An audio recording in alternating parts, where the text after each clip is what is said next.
Oh, kill him? What? I wasn't ready. God damn, did you see it? Do you see that ass? Back up. Folks, that's Curtis Connor. I think it's about time that I follow up on what I said, which means watching Mommy, I'm a Zombie. The second movie. Tatum, are you watching? That's what I thought. Now, don't worry if you haven't seen the first movie, because this second movie starts right off with doing an entire recap of the first movie. And I just gotta say, just imagine being in a movie theater, like you're locked in, you paid for this movie, and then all of a sudden you watch another movie that you didn't pay for, and then your movie starts. So the movie opens up with the most basic fat jokes that I've ever seen. My pants. That's what you get for eating a dozen donuts a day.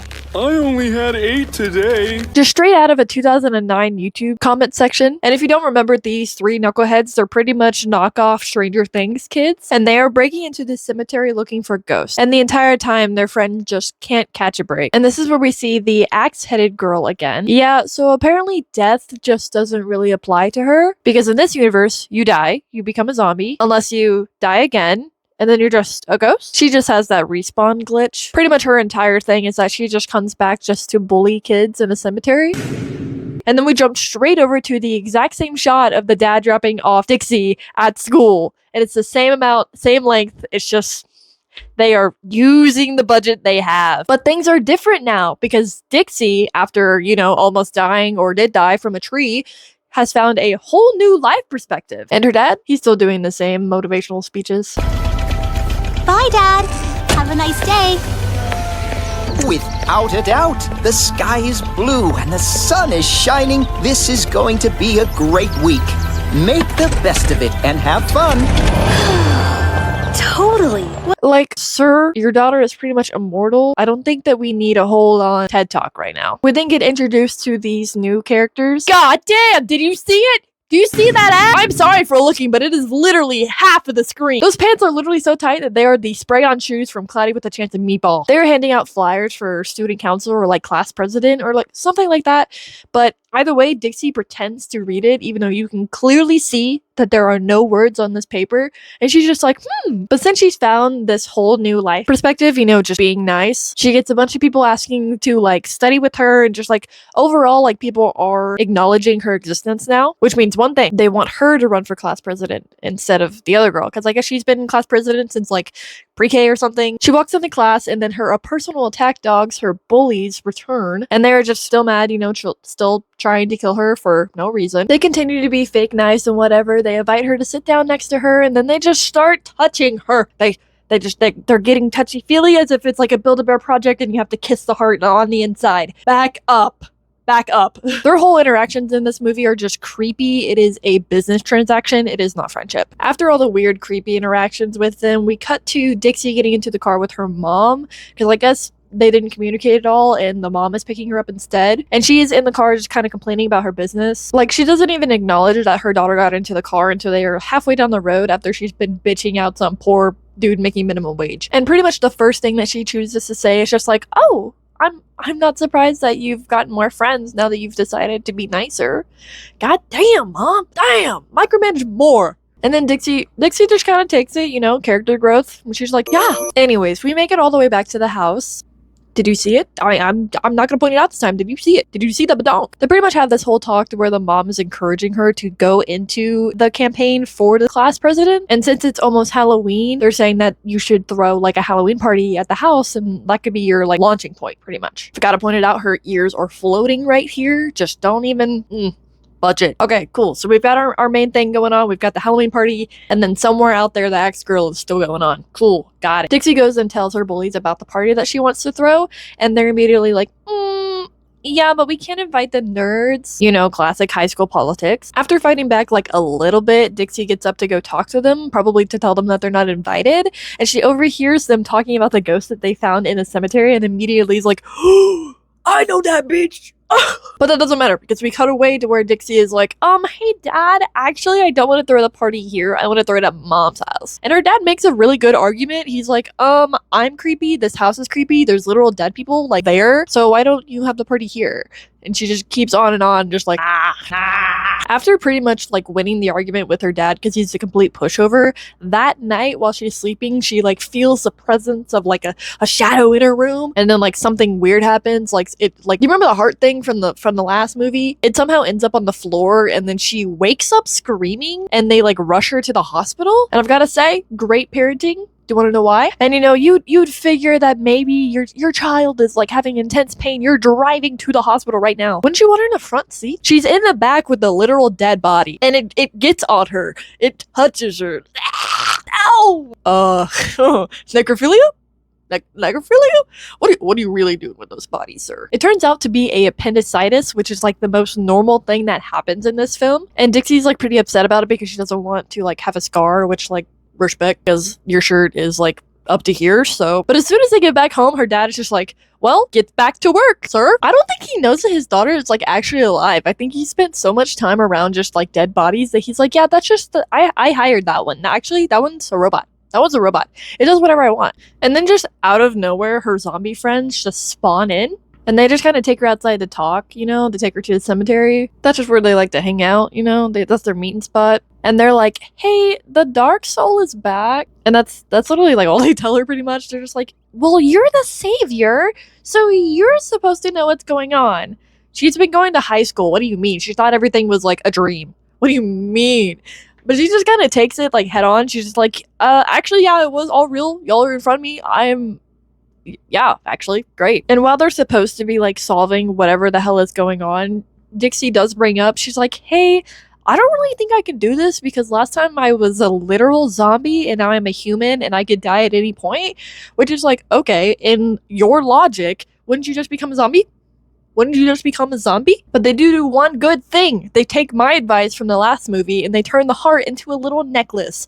Thank you for taking it away from her crotch. But I guess apparently like that little shadow dude that had visited her in the nighttime stole the power of the heart. So like they literally can't do anything even if they wanted to. They're just like, the god thing that I had at my hip is like just like a shell now. Like I can't really. But don't worry because we learn what happens. It turns out that the axe-headed girl was the one that broke into her room, and apparently she stole the essence from it. But then also randomly, that one guy who only grunted from the last movie talks now. Now you can acquire the powers required to legitimize your position as leader of the zombies.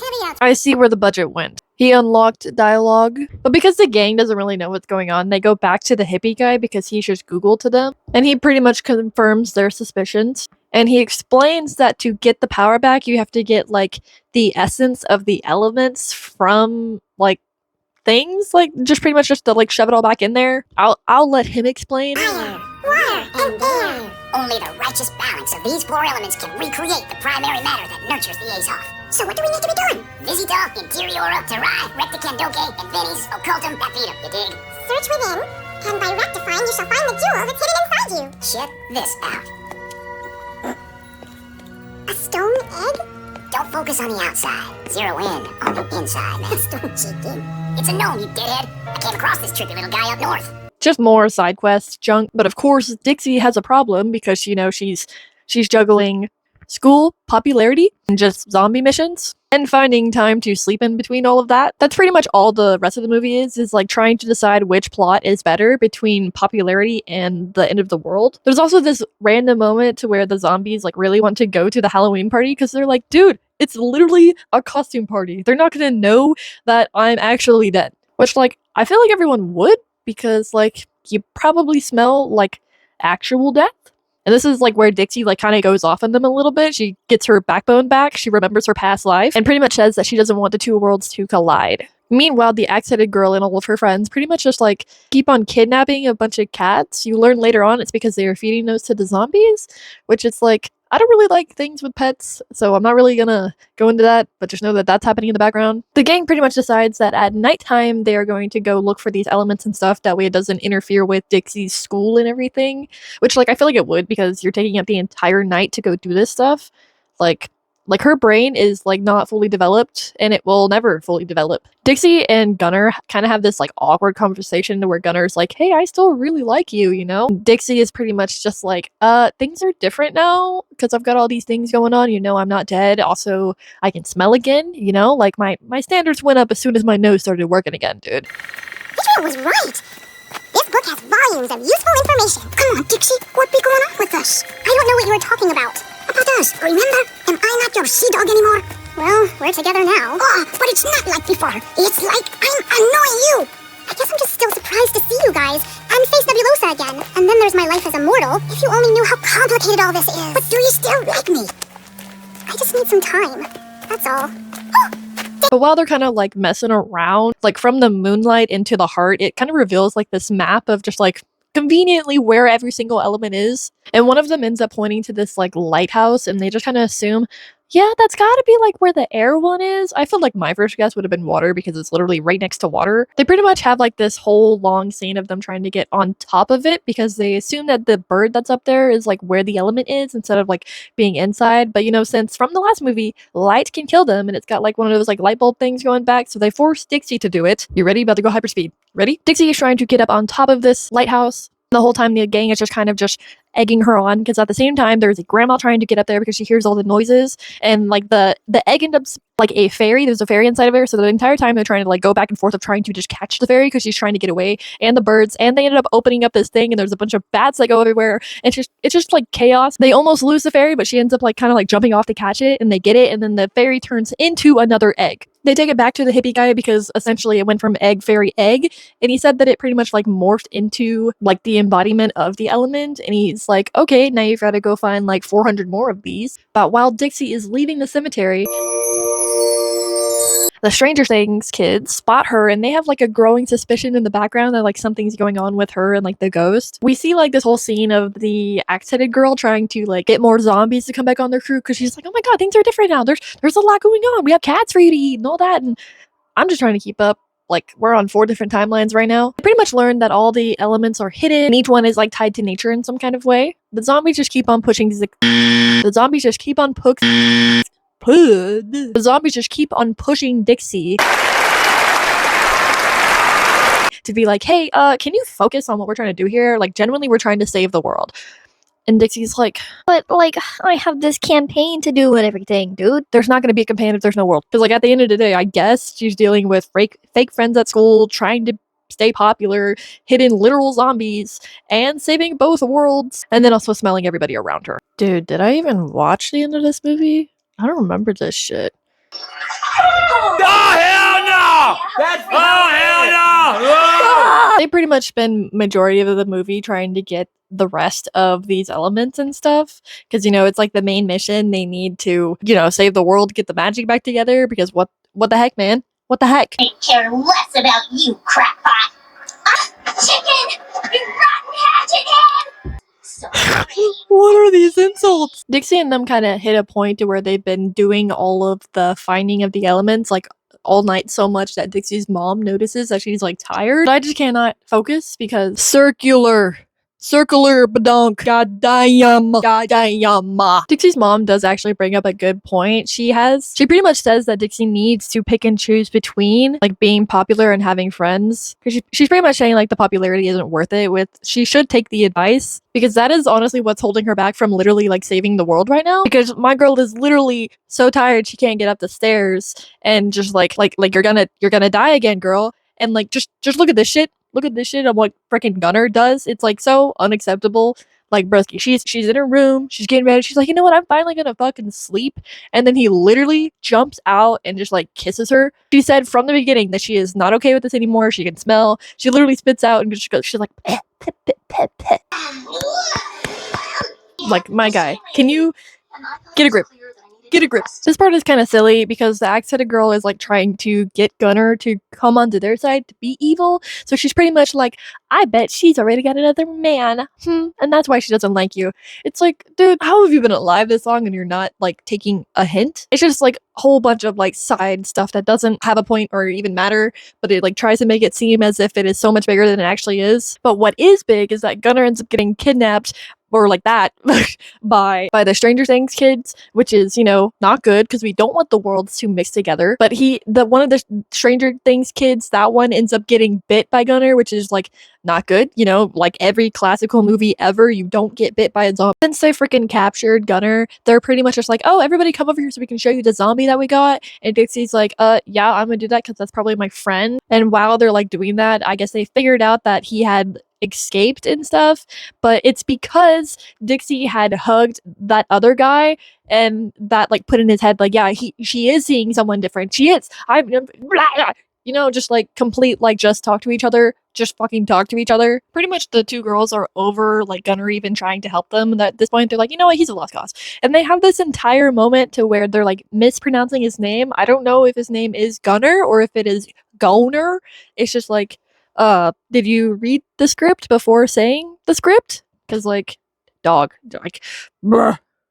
And they pretty much just end up fighting for no reason because they're like, well, I'm putting my neck on the line when you're putting your neck on the line. And then I'm like, she hasn't slept in probably like a month.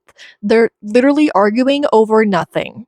Over nothing. This is where Isis is like trying to get the last element by herself, and where all this shit happens, and it's just like, it's so unnecessary. Like, just get it over with already. Like, bah. Anyways, whatever. They're off doing that, but then Nebulosa, the Dark Soul or whatever, she's pretty much like, we're gonna fill the essence in a replica heart. That way, none of the zombies will notice the difference. That way, they think that we're really strong and stuff, and we're ready to take over the world now. Which, like, if you have the essence and you put it into like just a glass heart, it's not a replica at that point. It is that, because the essence is right there, dude.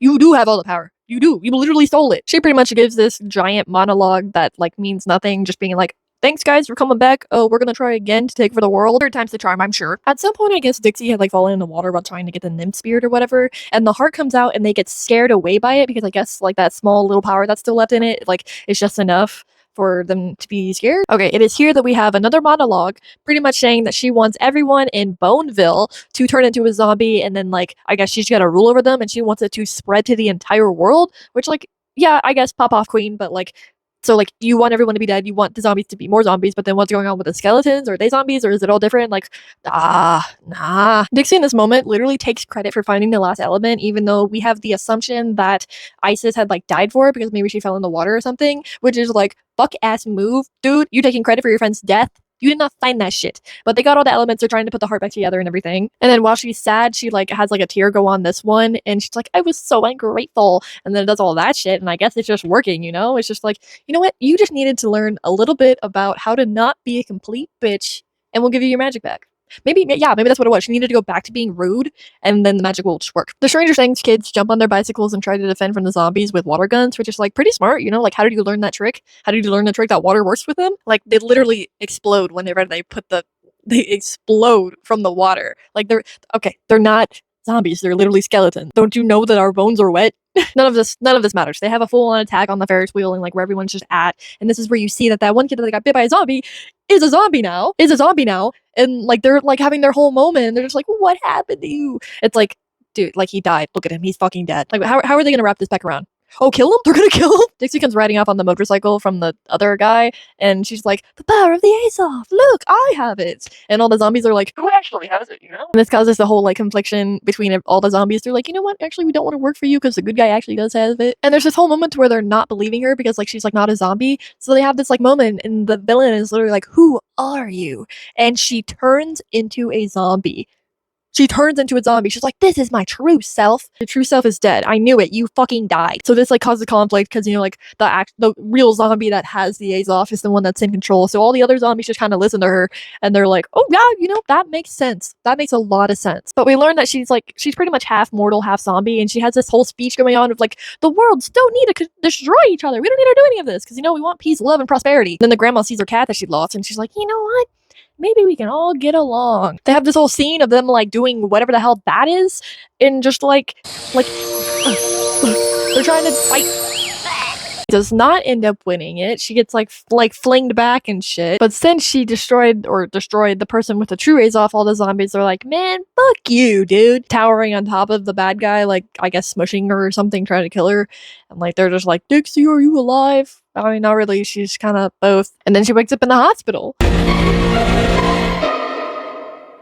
And I guess this was all just a fever dream from her coma of the appendicitis. Make up your goddamn mind. Is she a zombie? Is she in a coma? Both movies had the same trope. We've learned nothing. We've accomplished nothing. We're just having fever dreams over here. But it doesn't matter because they end up having that party I was talking about and the zombies are kind of just hanging out outside and it's just like, dude, like, do you even remember doing the party? Do you remember even doing any of that? Like, bro. For some reason, I really thought that this movie was a lot more coherent than it actually was. I did not expect it to pull a Twilight ending twice in a row. I definitely have like some of the same critiques. There's just a lot going on. It's moving too fast. And like there's too many scenes of them just kind of talking over each other. Just do it right. Just do it right, okay?